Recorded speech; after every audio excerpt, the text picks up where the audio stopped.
Hoy quiero compartir con ustedes algo que va más allá de los típicos consejos laborales.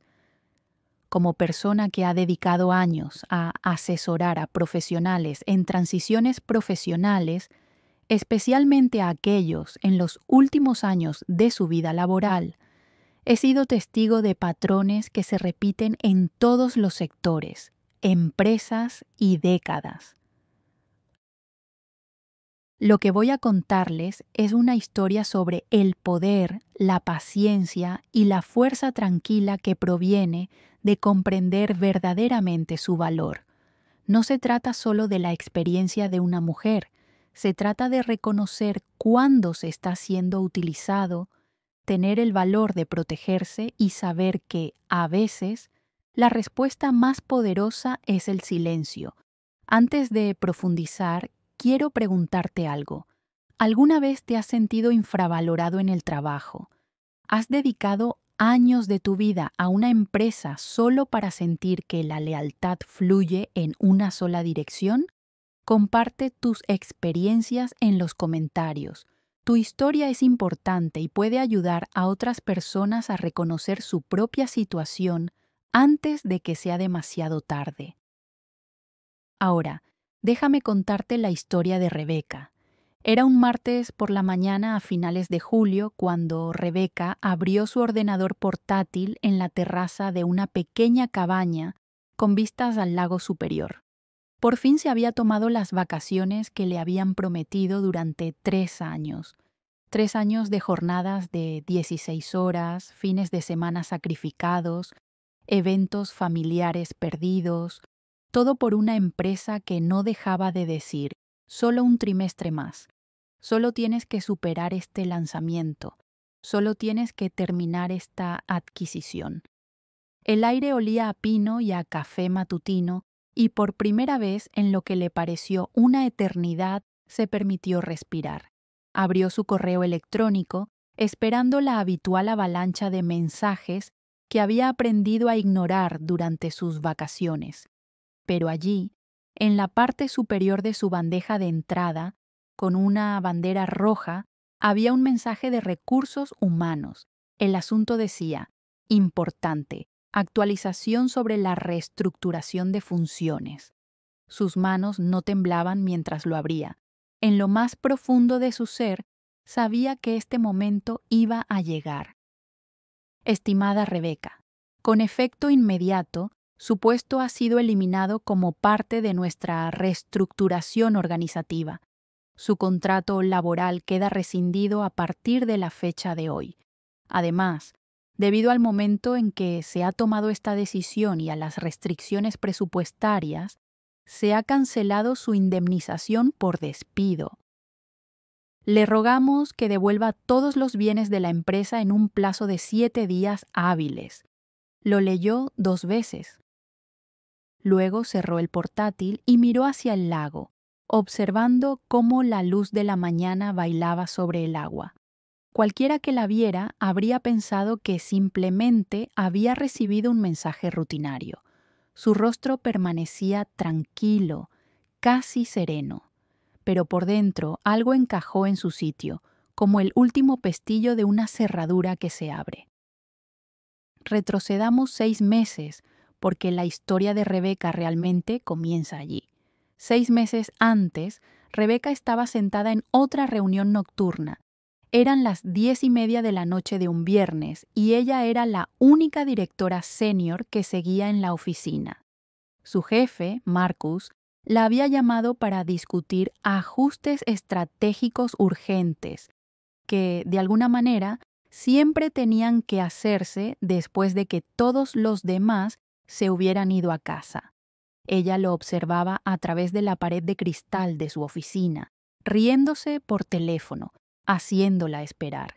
Cuando finalmente le hizo señas para que entrara, no se disculpó por la hora. Nunca lo hacía. Rebeca, tenemos que hablar de tu solicitud de vacaciones, dijo sin levantar la vista del teléfono. Las 2 semanas de julio. La presenté hace 4 meses, Marcus. Está aprobada en el sistema. Lo sé, pero tenemos que cerrar la fusión con Johnson y... Francamente, tú eres la única que entiende el plan de integración. Te necesitamos aquí. Era la tercera vez en 3 años que sus vacaciones aprobadas se aplazaban en el último momento. Había perdido los depósitos de los vuelos, decepcionado a su hermana, que había planeado un viaje juntas y cancelado reservas que no se podían reprogramar. Cada vez había asumido la pérdida y vuelto al trabajo sin quejarse. Pero algo había cambiado en Rebeca durante esos 3 años. Había visto a sus compañeros, en su mayoría hombres, tomarse permisos prolongados sin que nadie les preguntara nada. Había visto a empleados más nuevos y menos cualificados recibir ascensos, mientras que a ella le decían que era demasiado valiosa en su puesto actual. Había creado sistemas completos de los que otros se atribuían el mérito, redactado estrategias que los ejecutivos presentaban como propias, resuelto crisis que habrían hundido proyectos si ella no hubiera trabajado durante las noches y los fines de semana. Y había empezado a notar patrones en la forma en que la empresa trataba a las personas justo antes de despedirlas, la sutil marginación, la exclusión de ciertas reuniones, la forma en que sus opiniones, antes solicitadas, ahora eran reconocidas cortésmente y luego ignoradas. La reasignación de proyectos clave a otros equipos sin explicación.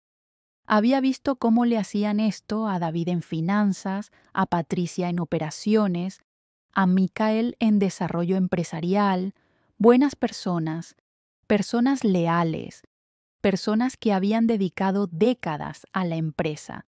Todos ellos fueron despedidos con una indemnización mínima y sus contribuciones quedaron en el olvido en el momento en que se desactivaron sus tarjetas de identificación. Así que cuando Marcus le dijo una vez más que sus vacaciones tendrían que esperar, Rebeca tomó una decisión. No iba a discutir con él. No iba a mostrar frustración ni enfado. En cambio, haría algo mucho más poderoso. Se prepararía. Lo entiendo, Marcus, dijo en voz baja, pero necesito algo a cambio. Él la miró, sorprendido. Rebeca nunca se oponía. Quiero que se revise mi contrato de trabajo. Llevo aquí 9 años sin una actualización y mi función se ha ampliado considerablemente. Si voy a seguir con este nivel de compromiso, necesito que se formalice. Marcus, sintiéndose generoso porque ella acababa de darle lo que quería, aceptó fácilmente. Claro, claro. Pídele a Legal que redacte algo y lo revisaré. Esto es lo que Marcus no sabía. El cuñado de Rebeca era un abogado especializado en derecho laboral. Durante las 2 semanas siguientes, trabajando por las tardes después de sus interminables jornadas laborales, Rebeca y su cuñado redactaron una revisión del contrato tan cuidadosamente redactada y tan precisa que, a simple vista, parecía totalmente rutinaria. El documento describía sus responsabilidades ampliadas, proporcionaba un modesto aumento de sueldo, detallaba sus condiciones de indemnización en caso de despido sin causa justificada e incluía lenguaje estándar sobre prestaciones y acumulación de vacaciones.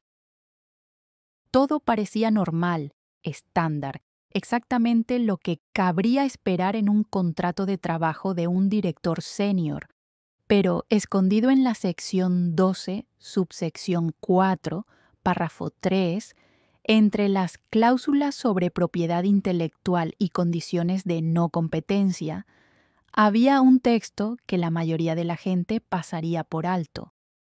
Decía lo siguiente: en reconocimiento de las responsabilidades operativas esenciales y continuas del empleado, el empleador acepta que cualquier despido con o sin causa justificada, iniciado mientras el empleado está disfrutando de un permiso remunerado aprobado, dará lugar a una indemnización equivalente a 4 veces la remuneración anual del empleado, incluyendo el salario, las bonificaciones y el valor de las acciones, pagadera en un plazo de 30 días a partir de la notificación del despido. Esta disposición reconoce la importante perturbación y el daño a la reputación que causa el despido durante una ausencia aprobada, cuando el empleado no puede responder adecuadamente ni proteger sus intereses profesionales. El lenguaje era lo suficientemente técnico como para parecer una protección legal estándar. Estaba tan oculto que una revisión superficial lo pasaría por alto, y era, como le aseguró el cuñado de Rebecca, totalmente aplicable. Ella presentó el contrato al departamento jurídico. Un abogado junior lo revisó y no encontró nada alarmante en las condiciones de indemnización, la cláusula de no competencia y las cláusulas de propiedad intelectual. La cláusula de penalización oculta parecía un texto estándar sobre cortesía profesional. Lo aprobó. Marcus lo firmó sin leer más allá del aumento salarial. Recursos Humanos lo archivó. Y Rebecca volvió al trabajo, sin decir nada, planeándolo todo. Durante los siguientes 4 meses, Rebecca lo documentó todo. Cada proyecto que dirigió, cada estrategia que desarrolló, cada crisis que resolvió. Creó documentos detallados de traspaso para el trabajo que no era oficialmente suyo, pero que ella había estado gestionando. Comenzó a formar discretamente a los miembros de su equipo en los procesos que solo ella había controlado. Para cualquiera que la observara, simplemente parecía una profesional excepcionalmente organizada. También volvió a presentar su solicitud de vacaciones para julio. Esta vez incluyó una amplia documentación sobre la cobertura, los planes de transición y los contactos de emergencia. Hizo imposible argumentar que su ausencia crearía problemas. Marcus, que seguía sintiendo que ella había sido cooperativa con el contrato, lo aprobó. Entonces Rebecca esperó. No esperó con ansiedad. Esperó con la tranquila certeza de alguien que ha leído la última página de un libro y sabe exactamente cómo va a terminar. Vio cómo se multiplicaban las señales. Su acceso a ciertos sistemas financieros se restringió discretamente. Se contrató a un nuevo director senior para dirigir una iniciativa estratégica paralela, que se solapaba por completo con su trabajo. Las invitaciones a reuniones en las que solía estar incluida por defecto dejaron de llegar. Marcus comenzó a copiar a otros ejecutivos en correos electrónicos que antes solo se enviaban entre ellos, creando un rastro documental que la pintaba como menos esencial. Rebecca reconoció cada uno de los movimientos. Ya había visto cómo ejecutaban este mismo plan antes. Así que cuando llegó ese correo electrónico un martes por la mañana de julio, mientras estaba sentada en una terraza con vistas a un lago que había esperado 3 años para visitar, Rebecca no se sorprendió. Estaba preparada. Hizo una llamada telefónica, no a Recursos Humanos, no a Marcus, no a ningún colega que pudiera intentar convencerla de sus opciones u ofrecerle una simpatía que no significaba nada. Llamó a su abogado, el verdadero, no a su cuñado, que había ayudado a redactar el contrato, sino al especialista en litigios que había contratado 2 meses antes. Acaban de enviarlo, dijo simplemente. Despido con efecto inmediato, indemnización cancelada, y estoy de vacaciones aprobadas, tal y como habíamos planeado. Reenvíame todo, respondió su abogado. No respondas a nadie, no acuses recibo. Deja que piensen que simplemente estás desconectada y disfrutando de tu tiempo libre. Rebecca reenvió el correo electrónico, el contrato original con la cláusula oculta, su solicitud de vacaciones aprobada y la documentación de todas las conversaciones en las que se le había denegado previamente su tiempo libre. Luego cerró su ordenador portátil, bajó al lago y se fue a nadar. El agua estaba fría y clara, y por primera vez en años se sintió absolutamente libre.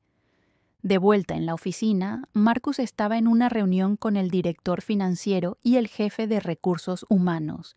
Estaban discutiendo la reestructuración, muy satisfechos consigo mismos. El despido de Rebeca nos ahorra unos 300,000 en indemnizaciones, señaló el director financiero, revisando las hojas de cálculo. Como lo hacemos mientras está de vacaciones, no puede montar una escena ni intentar negociar. Es una ruptura limpia. Podemos reasignar esos fondos para reforzar los costes de integración de la fusión con Johnson. Y hemos contratado a su sustituta por el 70% de su salario, añadió Marcus. Es más joven, está motivada y no se opondrá a las horas ni a las expectativas. En realidad, ha salido todo a la perfección. La directora de recursos humanos asintió, aunque algo le inquietaba. ¿El departamento jurídico revisó su contrato antes de proceder? Ella tuvo esa revisión en febrero. Un abogado junior lo revisó. Era algo estándar, nada inusual. Las condiciones de la indemnización ya se habían tenido en cuenta en nuestra decisión de cancelarlo. Lo que ninguno de ellos sabía era que el abogado junior que había revisado el contrato de Rebeca estaba de vacaciones, y el abogado senior que podría haber detectado la cláusula de penalización estaba ocupado con los documentos de la fusión con Johnson y no se le había pedido que revisara un despido rutinario. Pasaron los días. Rebeca permaneció en la cabaña. Leyó libros que llevaba años queriendo leer. Hizo senderismo. Llamó a su hermana y tuvo tiempo para mantener una conversación de verdad. Durmió sin soñar con emergencias laborales y esperó. En la empresa, los ejecutivos siguieron adelante con sus planes.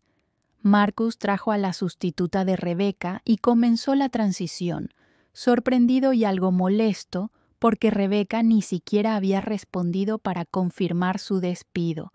Poco profesional hasta el final, murmuró a sus colegas. Reasignaron sus proyectos, redistribuyeron su equipo. Siguieron adelante como si ella nunca hubiera sido esencial, a pesar de haber pasado 3 años diciéndole que era demasiado importante para tomarse vacaciones. Fue un abogado junior, diferente al que había revisado el contrato, quien finalmente se dio cuenta. Estaba realizando comprobaciones rutinarias de cumplimiento de los despidos recientes, asegurándose de que toda la documentación estuviera en orden para la reunión trimestral de la junta directiva. Sacó el expediente de Rebeca y comenzó a leer el contrato, esta vez leyéndolo realmente, sin hojearlo. Se detuvo en la sección 12, subsección 4, párrafo 3.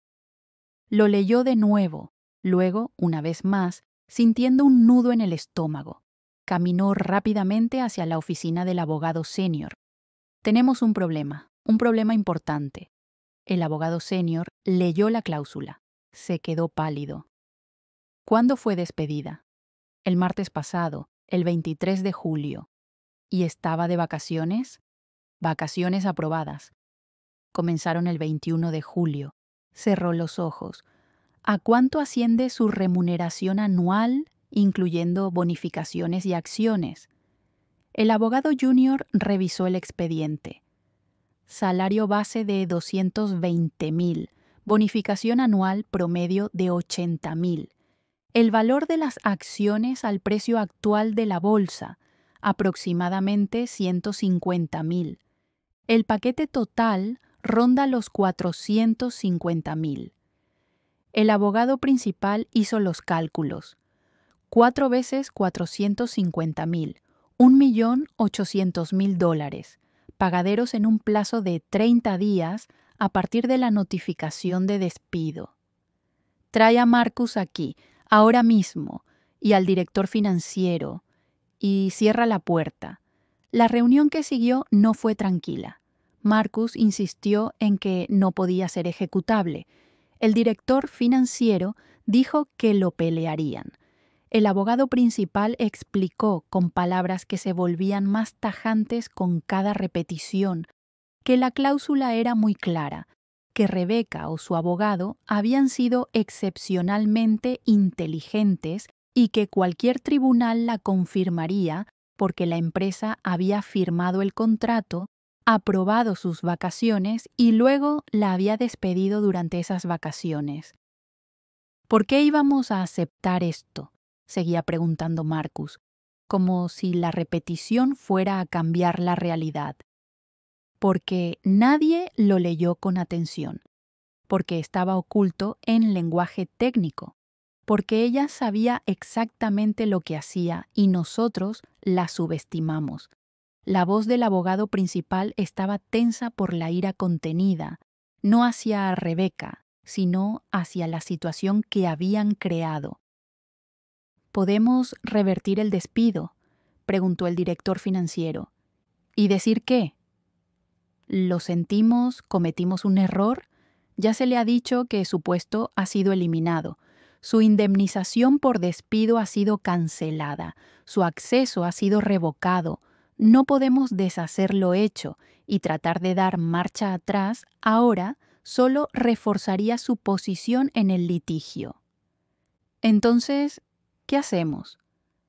Le pagamos $1.800.000 en un plazo de 30 días. O vamos a juicio y le pagamos eso más los honorarios legales, los daños y perjuicios y el daño a su reputación, mientras esto se convierte en un caso de estudio en todas las clases de derecho laboral del país. Marcus se desplomó en su silla. La reestructuración que se suponía que iba a ahorrar dinero acababa de crear una responsabilidad catastrófica. La indemnización por despido que se habían felicitado por cancelar era ahora un error de redondeo en comparación con lo que debían. Pero aún tenían que presentar esto a la Junta. La reunión de la Junta 3 días después estaba programada para discutir la exitosa reestructuración y la integración de la fusión con Johnson. Marcus había preparado diapositivas que mostraban el ahorro de costes, las mejoras en la eficiencia y el posicionamiento estratégico. El director financiero tenía hojas de cálculo que demostraban la responsabilidad fiscal. Ninguno de los dos quería ser el encargado de explicar el contrato de Rebecca. En realidad, fue la presidenta de la Junta quien sacó el tema. El abogado principal, tal y como se le había pedido, le había informado antes de la reunión. Esperó a que Marcus terminara su presentación sobre el éxito de la reestructuración antes de hablar. Antes de continuar, me gustaría abordar una importante responsabilidad que ha salido a la luz en relación con uno de los recientes despidos. La sala se quedó en silencio. Los inversores, que habían estado escuchando a medias las actualizaciones rutinarias, se concentraron de repente. Ella leyó la cláusula en voz alta, cada palabra de la sección 12, subsección 4, párrafo 3. Cuando terminó, dejó el papel y miró directamente a Marcus. Esta empleada fue despedida el 23 de julio. Tenía aprobadas unas vacaciones desde el 21 de julio hasta el 4 de agosto. La notificación de despido le fue enviada mientras estaba de vacaciones. La cláusula de penalización se activó en el momento en que se envió el correo electrónico. Uno de los principales inversores tomó la palabra. ¿A cuánto asciende la penalización? A $1.800.000, a pagar en un plazo de 30 días. El mismo inversor que había asintido con aprobación a la reestructuración de Marcus para reducir costes, ahora lo miraba con algo parecido al desprecio. Has convertido una indemnización por despido de $300,000 en una deuda de 1,8 millones. No sabíamos que existía esa cláusula, comenzó Marcus. ¿No leíste el contrato que firmaste? ¿No lo revisaste debidamente con un abogado? ¿No se te ocurrió comprobarlo antes de despedir a alguien durante sus vacaciones aprobadas? El director financiero intentó ayudar. Estamos estudiando opciones para impugnarlo. El asesor jurídico principal negó con la cabeza. No podemos impugnarla. Es ejecutable, está claro. La firmamos, la activamos. Nuestras únicas opciones son pagarla o pagarla más tarde con sanciones adicionales y costas judiciales. Otro miembro de la Junta tomó la palabra. ¿Quién es esta empleada? ¿Qué cargo ocupaba para merecer este tipo de cláusula de protección? Directora senior de operaciones estratégicas, respondió el presidente de la Junta. Llevaba 9 años en la empresa. Según todos los indicios, era esencial para múltiples funciones críticas. Por lo visto, esa es la razón por la que se le denegaron repetidamente las vacaciones durante 3 años antes de que se revisara este contrato. Las piezas empezaron a encajar para los miembros de la Junta. Ahora lo veían claro.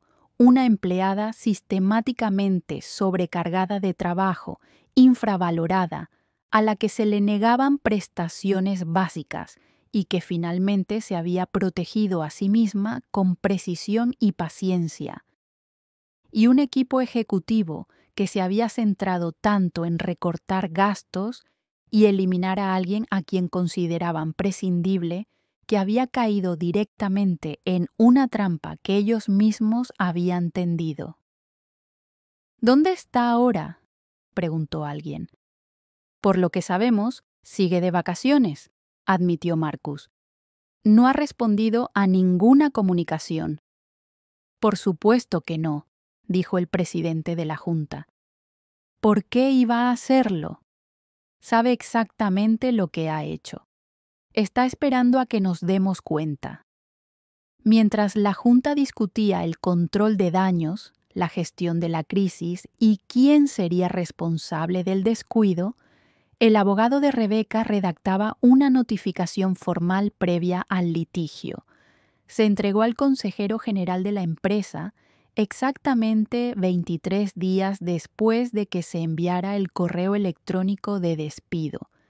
La carta era una obra maestra de precisión jurídica.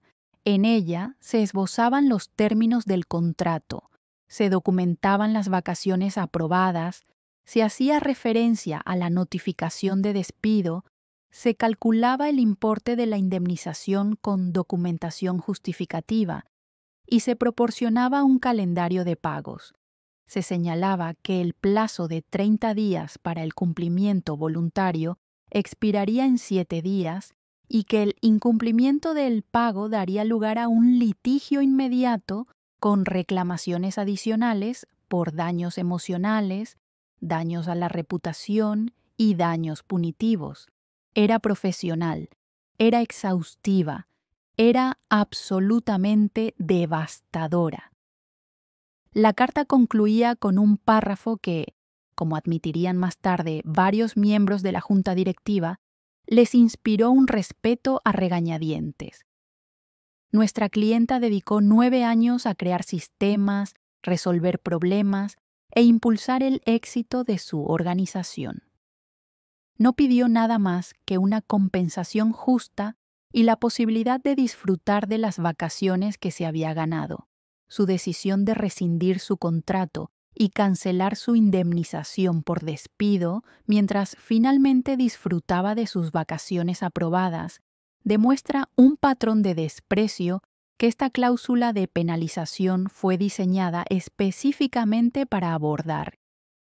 Se espera el pago dentro del plazo contractual. Nuestra clienta no tiene interés en negociar ni discutir. Las condiciones son claras y se cumplirán. La empresa pagó. Pagaron 4 días antes de la fecha límite, transfiriendo $1,8 millones a la cuenta fiduciaria del abogado de Rebeca. Pagaron porque luchar les habría costado más. Pagaron porque la junta directiva lo exigió. Pagaron porque todos los abogados a los que consultaron les dijeron que no tenían otra opción. Marcus fue trasladado a un nuevo puesto en el plazo de un mes, un eufemismo corporativo para referirse a un descenso de categoría. El director financiero se vio obligado a responder a preguntas incómodas de los inversores sobre la diligencia debida y la supervisión.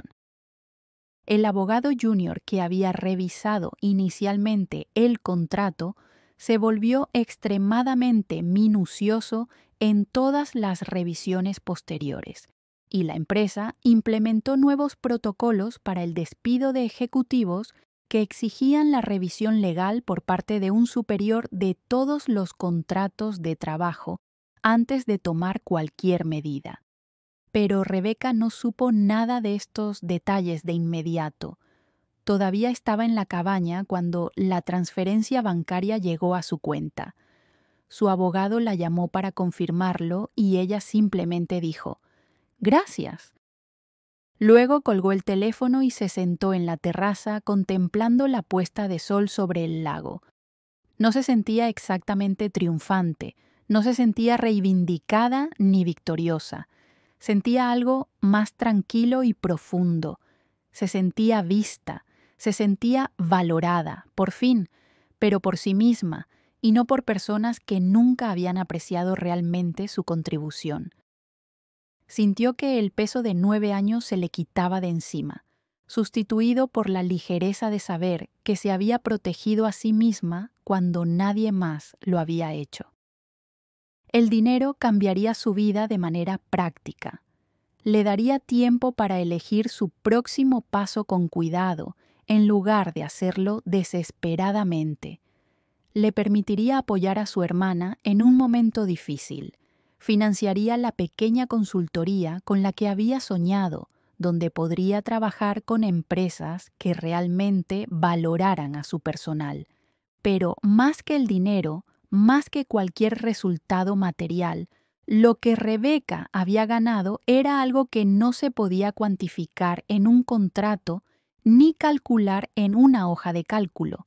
Se había demostrado a sí misma que podía ver con claridad cuando otros optaban por la ceguera, que podía planificar estratégicamente cuando otros actuaban de forma impulsiva y que podía proteger su valor cuando otros intentaban menoscabarlo. Había aprendido que la respuesta más poderosa a la traición no es la ira ni la confrontación. A veces, es la preparación silenciosa que se lleva a cabo en los márgenes, la documentación cuidadosa que nadie nota, la paciencia estratégica que otros confunden con sumisión. Había aprendido que la lealtad sin reciprocidad es explotación y que reconocer esta verdad no es amargura, es sabiduría. Y lo más importante, había aprendido que no necesitaba el permiso de nadie para valorarse a sí misma, protegerse o exigir lo que se merecía. 2 semanas más tarde, cuando sus vacaciones terminaron oficialmente, Rebeca condujo a casa desde la cabaña. No respondió a las llamadas telefónicas alarmadas de sus antiguos colegas. No respondió a los mensajes de LinkedIn del sustituto de Marcus pidiéndole ayuda para la transición. No aceptó la solicitud cuidadosamente redactada por RRHH de una entrevista de salida para recabar opiniones. Simplemente siguió adelante, llevando consigo el conocimiento de que les había ganado en un juego que ni siquiera sabían que estaban jugando hasta que se hizo el movimiento final. Permítanme compartir lo que realmente significa esta historia, porque no se trata solo de una mujer o una empresa, Se trata de un patrón que se repite miles de veces en todos los sectores y generaciones. Se trata de la explotación silenciosa de personas dedicadas a las que se les dice que su lealtad es importante, mientras que, con sus acciones, se les demuestra que son prescindibles.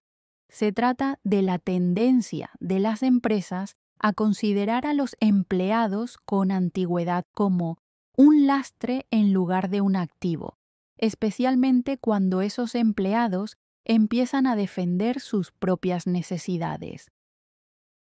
He asesorado a innumerables profesionales en situaciones como la de Rebeca. He visto a personas brillantes y capaces soportar malos tratos porque creían que su dedicación acabaría siendo reconocida. He visto cómo la lealtad se utiliza como arma contra las personas que la demuestran con mayor fidelidad. Y he aprendido que las personas que sobreviven a estas situaciones con su dignidad y seguridad intactas son aquellas que reconocen las señales a tiempo, que lo documentan todo y que se preparan para la traición mucho antes de que llegue. Esto es lo que quiero que entiendas. Si estás en un lugar de trabajo en el que te cancelan repetidamente las vacaciones, en el que se minimizan tus contribuciones mientras se maximiza tu trabajo, en el que ves cómo tratan a otros como si fueran desechables después de años de servicio, no eres paranoico por protegerte, eres sensato. Si te dicen que eres esencial mientras te niegan el respeto y los beneficios básicos que te has ganado, eso no es una contradicción, es una estrategia. Te necesitan obediente, no compensado. Te necesitan disponible, no valorado. Y si te reconoces en alguna parte de la historia inicial de Rebeca, la parte anterior a su decisión de prepararse, por favor, escucha esto. Tienes más poder del que crees. Tienes más opciones de las que ellos quieren que creas. Y tienes todo el derecho a protegerte con el mismo pensamiento estratégico que ellos utilizan para proteger sus intereses. Esto no significa volverse cínico o combativo. Significa ser claro sobre la realidad de tu situación. Significa comprender que el empleo es una transacción y cuando una de las partes viola constantemente los términos mientras espera que la otra los mantenga, es hora de reescribir esos términos a tu favor. Documenta tus contribuciones. Mantén un registro de las promesas hechas e incumplidas. Comprende tu contrato de trabajo y piensa en las protecciones que podrías necesitar. Establece relaciones con profesionales legales y financieros antes de que los necesites con urgencia. Y lo más importante, confía en ti mismo cuando sientas que algo no está bien, porque tus instintos suelen ser más precisos que las garantías que te dan. La historia de Rebeca tuvo un resultado específico porque ella tenía circunstancias específicas y conocimientos específicos. Tu situación será diferente, tu estrategia será diferente, pero el principio subyacente sigue siendo el mismo. Tú eres responsable de proteger tus propios intereses, porque ningún empleador lo hará por ti, por mucho que afirme valorarte. Ahora quiero preguntarte algo. ¿Has vivido alguna situación en la que te hubiera gustado protegerte mejor? ¿Has visto señales de advertencia de que alguien estaba siendo expulsado? ¿Qué aprendiste? Comparte tus experiencias en los comentarios, no solo para mí, sino para otras personas que puedan estar enfrentando situaciones similares en este momento. Tu historia podría ser la llamada de atención que alguien necesita. Si esto te ha resonado, compártelo con alguien que necesite escucharlo. Envíalo a ese compañero de trabajo al que le siguen cancelando las vacaciones. Reenvíalo a ese amigo al que le han pasado por alto para un ascenso mientras le dicen que es invaluable. Dáselo a cualquiera que esté empezando a sospechar que se están aprovechando de su lealtad en lugar de corresponderla. Y suscríbete para no perderte futuras historias sobre cómo navegar por las dinámicas del lugar de trabajo, protegerte profesionalmente y reconocer tu valía incluso cuando otros se niegan a verla. Porque esta es la verdad que Rebeca aprendió y que quiero que lleves contigo. Tu valor no depende del reconocimiento de otra persona. Tu valía no viene determinada por lo que una empresa está dispuesta a pagarte o por lo mucho que dicen necesitarte. Tú defines tu valor, tú proteges tus intereses, tú decides lo que aceptas y para lo que te preparas. Las Rebecas del mundo no ganan porque sean despiadadas, ganan porque son clarividentes. Ven la realidad tal y como es, no como les gustaría que fuera. Se preparan para lo peor mientras esperan lo mejor, y cuando llega la traición, como suele ocurrir, están preparadas. Tú también puedes estar preparado, deberías estar preparado, porque en el momento en que empiezas a protegerte con el mismo cuidado que has estado dedicando a los demás, es cuando realmente comprendes tu poder. Brindo por tu claridad, brindo por tu pensamiento estratégico, brindo por la protección que mereces y el valor que tienes, lo reconozca alguien más o no. Las Rebecas ganan no porque tengan suerte, sino porque están preparadas y tú también puedes estarlo.